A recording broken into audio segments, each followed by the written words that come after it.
Study IQ IAS, आपका selection हमारा mission.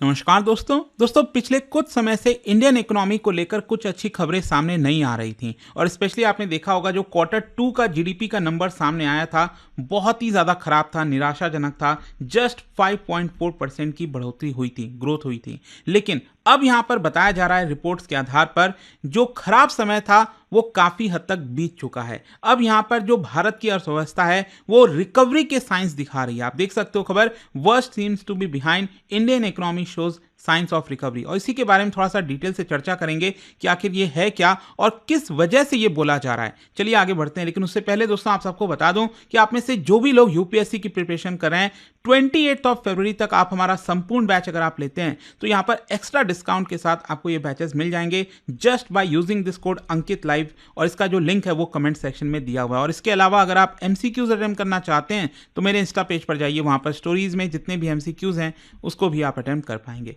चलिए शुरुआत करते हैं और सबसे पहले ये देखते हैं कि एग्जैक्टली हो क्या रहा है। देखिए यहाँ पर बताया जा रहा है कि जो इकोनॉमिक ग्रोथ है जिसको लेकर पिछले कुछ समय से कॉन्ट्रैक्शन देखने को मिल रहा था, स्पेशली आप ये चार्ट में अच्छे से देख पाओगे। Q3 पिछले साल का 2023-24 का अगर आप Q3 देखिए तो वहां पर जीडीपी ग्रोथ हुई थी 8.6%, और उसके बाद से अगर आप लगातार देखोगे अगले क्वार्टर में 7.8%, फिर उसके अगले क्वार्टर में 6.7%, और उसके बाद जो लास्ट Q2 गया, देखिए जब हम क्वार्टर की बात करते हैं तो बेसिकली 3 महीने की बात कर रहे हैं। तो जो Q2 गया था आपका 2024-25 का, ये हम बेसिकली बात कर रहे हैं जुलाई अगस्त सितंबर महीने की, तो ये आपका आया था आंकड़ा 5.4%। और अभी क्या है कि ये जो अक्टूबर नवंबर दिसंबर का आंकड़ा है वो कल आएगा, कल शाम को आएगा। मैं वीडियो आपके लिए लेकर आऊंगा। आप सबको पता है हर 3 महीने पर ये जो आंकड़ा है वो रिलीज किया जाता है। तो यहां पर देखिए बात ये कही जा रही है, स्पेशली जो रिपोर्ट आया है बीएनपी परिवास का, उसमें बताया गया है कि नए ऑर्डर सामने आ रहे हैं कंपनीज को, एग्रीकल्चर एक्सपोर्ट बड़ा हो रहा है, rural wages, index of industrial production, steel production, auto sales, tax collection, इन सबके नंबर्स कहीं ना कहीं पिक हुए हैं थर्ड क्वार्टर में, और इसीलिए थर्ड क्वार्टर थोड़ा सा बेटर हो सकता है। फिर इसके अलावा स्पेशली बताया गया है कि जो टैक्स कलेक्शन है उसमें अच्छा खासा इजाफा देखने को मिला है। और ऑब्वियस सी बात है टैक्स कलेक्शन कब बढ़ेगा, जब यहां पर सेल्स होगी, कंपनीज ज्यादा सामान बेचेंगे, तभी तो वो टैक्स कलेक्ट करेंगे और सरकार को देंगे, राइट। यहां पर इनफैक्ट आप देख सकते हो जो नेशनल स्टैटिस्टिकल ऑफिस है उन्होंने बताया है कि 2024-25 का जो आंकड़ा होगा जीडीपी ग्रोथ का वो लगभग 6.4% के आसपास हो सकता है। स्पेशली ये जो सेकेंड हाफ है, देखिए फर्स्ट हाफ तो आप देख ही सकते हो, जो पहला क्वार्टर था उसमें 6.7% की बढ़ोतरी हुई थी, ग्रोथ हुआ था जीडीपी ग्रोथ, और फिर Q2 कितना आ गया, नीचे आ गया काफी 5.4%। तो ये फर्स्ट हाफ हुआ, पहला 6 महीना, अप्रैल से लेकर सितंबर तक का। अब अक्टूबर से लेकर यहां पर जो मार्च तक का पूरा होगा 6 महीना, और अभी जो आंकड़ा रिलीज किया जाएगा वो आपका बेटर हो सकता है, लगभग 6.7% की ग्रोथ हो सकती है। तो क्वेश्चन यहां पर यह है कि ऐसा क्या हुआ है जिसकी वजह से हम साइंस ऑफ रिकवरी देख रहे हैं, मतलब क्या कोई स्पार्क दिख रहा है यहां पर। स्पेशली यहां पर मैं आपको बता दूं, हमारा जितना भी सेक्टर आप लीजिए, चाहे एग्रीकल्चर सेक्टर, यहाँ पर मैन्युफैक्चरिंग हो, इंडस्ट्रियल हो, या फिर सर्विस सेक्टर की बात करें, यहाँ पर हमारा एग्रीकल्चर सेक्टर हमेशा से काफ़ी ज़्यादा रेजिलिएंट रहा है, ये नीचे की तरफ नहीं गया है। हाँ, ये आप कह सकते हो कि कोई बहुत बड़ी उछाल नहीं हुई है। मैं ये नहीं कह रहा हूँ कि 8% की ग्रोथ, 10% की ग्रोथ हुई है एग्रीकल्चर सेक्टर में, लेकिन 3-4% ये आपका मॉडरेट इतना है ग्रोथ देता रहा है। भले ही बाकी के जो सेक्टर्स हैं वो कभी नेगेटिव में भी गए हैं, स्पेशली कोविड के टाइम ये नेगेटिव में चले गए थे बाकी के सेक्टर्स, लेकिन एग्रीकल्चर सेक्टर इकलौता ऐसा था जो आपका डटा हुआ था, तो वो वहीं का वहीं है, वो चल रहा है ठीक ठाक। लेकिन यहां पर अभी तक प्रॉब्लम क्या हो रही थी, वो हो रही थी इन्फ्लेशन को लेकर। और इस इन्फ्लेशन में भी अगर आप देखोगे जो फूड इन्फ्लेशन है वो बहुत बड़ा प्रॉब्लम बना हुआ था भारत की अर्थव्यवस्था के लिए। मैं आपको बताता हूं कैसे। ये जो आप चार्ट देख रहे हो ना, ये जो ग्राफ देख रहे हो, ये टोटल इन्फ्लेशन का है जिसको हम कंज्यूमर प्राइस इंडेक्स कहते हैं, रिटेल इन्फ्लेशन।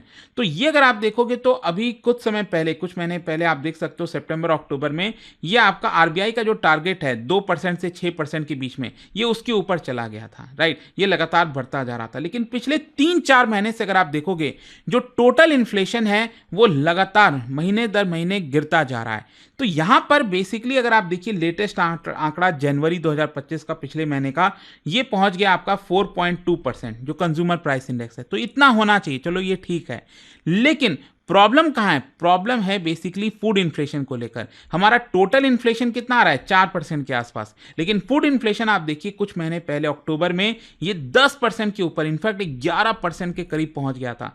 फिर उसके बाद भी ये नीचे हुआ है, लेकिन अभी भी ये 6% के ऊपर बना हुआ है। मतलब फूड इन्फ्लेशन ये आपका सिरदर्द बना हुआ था, लेकिन अब इसमें अगर आप देखोगे तो लगातार गिरावट हुई है। तो ये एक अच्छी खबर है, क्योंकि ऑब्वियस सी बात है, गरीब हो अमीर हो कोई भी व्यक्ति हो, चाहे ऑब्वियस सी बात है, अगर हम लग्जरी कार्स की बात करें तो वो अमीर आदमी खरीदेगा, कोई दिक्कत नहीं है, गरीब आदमी खरीदेगा नहीं और उसको कोई लेना देना भी नहीं है। लेकिन यहाँ पर फूड ऐसी चीज़ें होती हैं, सब्जी वगैरह ऐसी चीज़ें होती हैं जो गरीब अमीर सब खाते हैं, तो उसमें अगर महंगाई होगी तो वो गरीब आदमी को ज़्यादा चुभता है, वो नहीं होना चाहिए उतना। इनफैक्ट ये आप देख सकते हो, ये इकोनॉमिक सर्वे से मैंने ग्राफ उठाया और उसमें आप देख पाओगे जो टोटल इन्फ्लेशन है वो आपका 5% के करीब है। लेकिन अगर आप टोटल इन्फ्लेशन में से टोमेटो, अनियन और पोटैटो इनको निकाल देते हो, ये आपका इन्फ्लेशन का आंकड़ा कम आ जाता है। इनफैक्ट वेजिटेबल और पल्सेस सबको निकाल देते हो तो ये आंकड़ा आपका और नीचे आ जाता है, लगभग 3.5% के आसपास। कहने का मतलब यह है कि फूड इन्फ्लेशन ओवरऑल इन्फ्लेशन में ये प्रॉब्लम क्रिएट कर रहा था, लेकिन अब इसमें यहाँ पर नरमी आई है,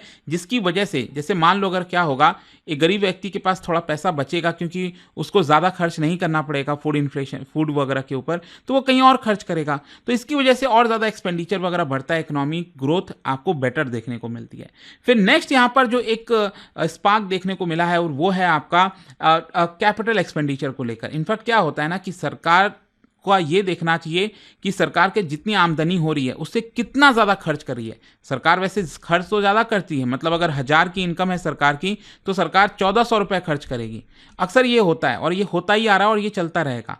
लेकिन ये डिफरेंस बहुत ज़्यादा नहीं होना चाहिए, क्योंकि अल्टीमेटली सरकार को पैसे भी चुकाने हैं, इंटरेस्ट भी देना है उसके ऊपर।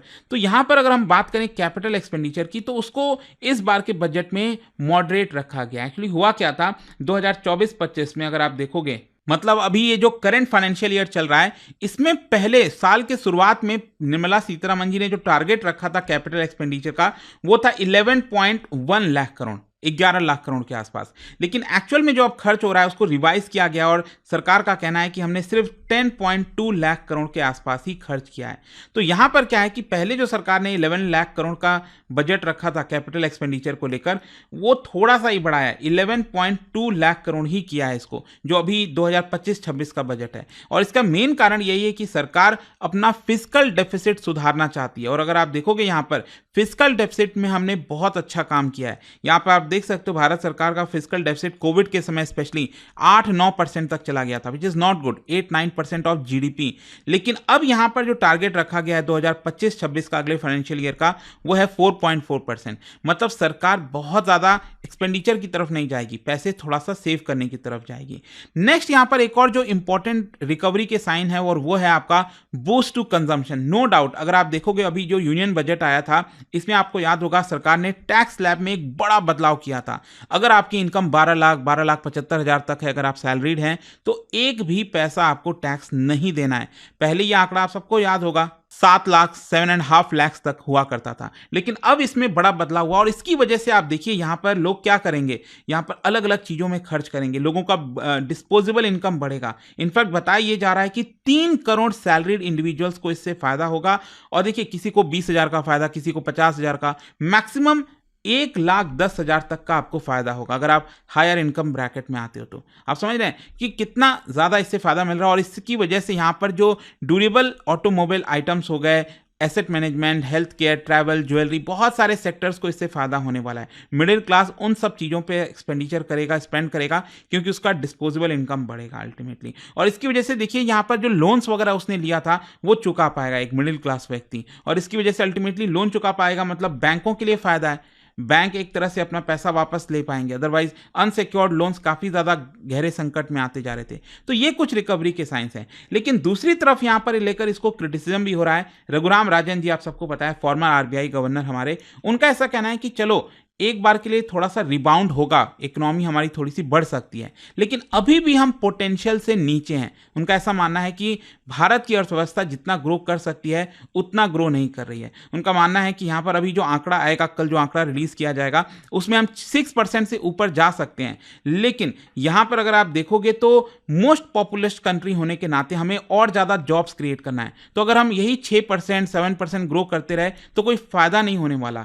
यहाँ पर अगर हम बात करें पिछले 25 साल में, तो भारत की अर्थव्यवस्था 6% एवरेज में ग्रो की है, जो कि एक अच्छी चीज है, लेकिन अगर आप इसको कंपेयर करते हो चाइना से तो अभी भी हम पीछे हैं। तो जरूरी है कि जो हमारी ग्रोथ अभी हो रही है उसमें 2% और ज्यादा इजाफा होना चाहिए। मतलब अगर हम 7% पे ग्रो कर रहे हैं तो हमें इसको बढ़ाकर 9% तक ले जाना चाहिए, तब जाकर हम इतना जॉब्स वगैरह क्रिएट कर पाएंगे और तब हमारी इकोनॉमी ग्रो होगी और अल्टीमेटली लोग पॉवर्टी से बाहर निकलेंगे। तो ये पूरा वीडियो था दोस्तों, आई होप आपको समझ में आया होगा। आप देखिए यहाँ पर कल जब आंकड़ा आएगा शाम को Q3 के जीडीपी का, वो मैं आपके लिए वीडियो लेकर आऊंगा, जरूर देखिएगा। और जाने से पहले आप सबके लिए एक interesting question, basically inflationary gap से रिलेटेड 2 स्टेटमेंट दिया, आपको बताना है कौन सा करेक्ट है, और इसका जो राइट आंसर आप सब जानते हैं मेरे इंस्टाग्राम पर तो मिलेगा ही। वहां पर अगर आप नहीं हो कोई बात नहीं, टेलीग्राम से ले सकते हैं इसका सही उत्तर। मैं कई सारे जो MCQs हैं वो यहाँ पर स्टोरीज में डालता रहता हूँ।